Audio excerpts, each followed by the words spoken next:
Hi friends, NTR భరోసా పథకం ద్వారా కొత్త పింఛన్ల మంజూరుకు సంబంధించి సెర్ఫ్ శాఖ మంత్రి కొండపల్లి శ్రీనివాస్ గారు అయితే తాజాగా అప్డేట్ ఇస్తున్నారండి. రాష్ట్ర ప్రభుత్వం కొత్త పింఛన్ల ప్రక్రియను ప్రారంభించిందని, ఇందులో భాగంగా మొదటి విడతలో వితంతువుల పింఛన్లను ఇవ్వాలని నిర్ణయించిందని ఆయనైతే తెలిపారు. గత వైసీపీ ప్రభుత్వంలో 93,000 మందికి పైగా వితంతు పింఛన్కు దరఖాస్తు చేసుకుని ఏడాది కాలంగా ఎదురు చూస్తూ ఉన్నారని, ఈ పింఛన్లకు సంబంధించి దరఖాస్తులను పరిశీలించి అర్హులున్న వారందరికీ పింఛను మంజూరు చేస్తామని చెప్పగా, ఈ ఏప్రిల్ నెలలోనే ఈ వితంతు పింఛన్ల దరఖాస్తులను పరిశీలించి మే 1వ తేదీ నుంచి పింఛన్లు అయితే ఇవ్వనున్నారు. తాజాగా దీనికి సంబంధించి ఆయా జిల్లాల ఎంపీడీఓ అధికారులు కూడా వివరణ ఇస్తూ ఒక్కో జిల్లాలో 2,000కు పైగా వితంతు పింఛన్ దరఖాస్తులు పెండింగ్ లో ఉన్నాయని, ఈ దరఖాస్తుదారుల ఇళ్లకు వెళ్లి ప్రభుత్వ నిబంధనల మేరకు వారిని పరిశీలించి అర్హత ఉందో లేదో తేల్చి అర్హత ఉన్నట్లయితే పింఛను మంజూరు చేసి మే నెల నుంచి పింఛన్లు పంపిణీ చేస్తామని చెప్పగా, ఇక 50 ఏళ్ళు 60 ఏళ్ల వృద్ధాప్య పెన్షన్, దివ్యాంగ పెన్షన్లకు సంబంధించి ప్రభుత్వం విధి విధానాలు ఖరారు చేయాల్సి ఉందని, అవి విడుదలైన తర్వాత మాత్రమే కొత్త పింఛన్లకు దరఖాస్తులు తీసుకుని ఈ మేరకు పరిశీలించి మంజూరు చేయడం జరుగుతుందని చెప్పిన అధికారులు, ఈ ఏప్రిల్ నెలలో ఈ వితంతు పింఛన్లకు దరఖాస్తులు తీసుకోవడం, గతంలో వైసీపీ ప్రభుత్వ హయాంలో ఇచ్చిన దరఖాస్తులను కూడా ఈ ప్రభుత్వం పరిశీలించి అర్హత మేరకు మంజూరు చేస్తాము అని చెప్పడంతో గతంలోనే వృద్ధాప్య, దివ్యాంగ, అలాగే డిఎంహెచ్ఓ హెల్త్ పెన్షన్లకు దరఖాస్తు చేసుకున్న వారి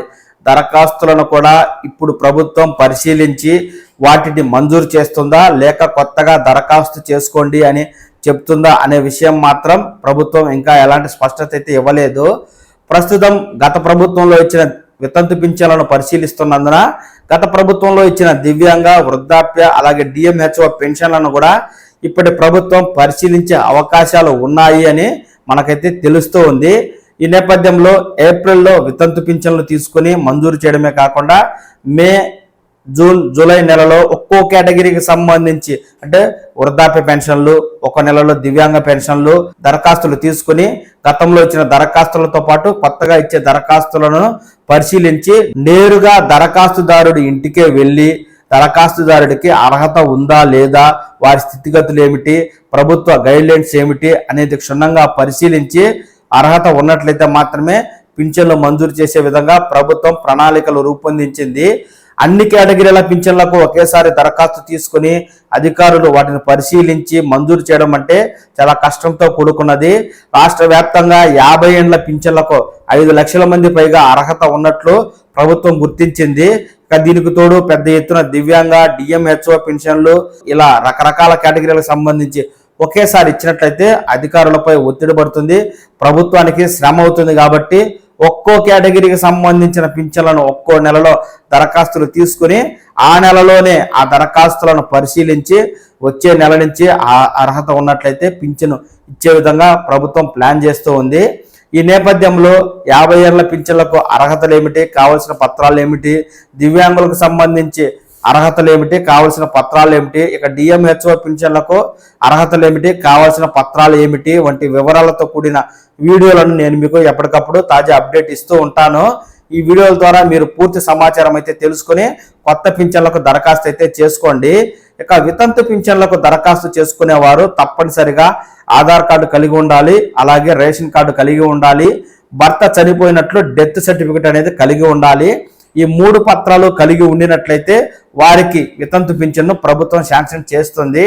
ఎవరైతే గత ప్రభుత్వంలో వితంతు పింఛన్కు దరఖాస్తు చేసుకున్నవారు ఇప్పుడు ప్రస్తుతం వితంతువులుగా ఉండి దరఖాస్తు చేసుకోవాలి అనుకునేవారు తప్పనిసరిగా Aadhaar card, ration card, death certificate అయితే తీసుకుని మీరు కొత్త పింఛన్కు దరఖాస్తు చేసుకుంటే అధికారులు ఈ ఏప్రిల్ నెలలోనే పరిశీలించి మీ అర్హత మేరకు మీకు పింఛన్లు అనేవి మంజూరు చేస్తారు.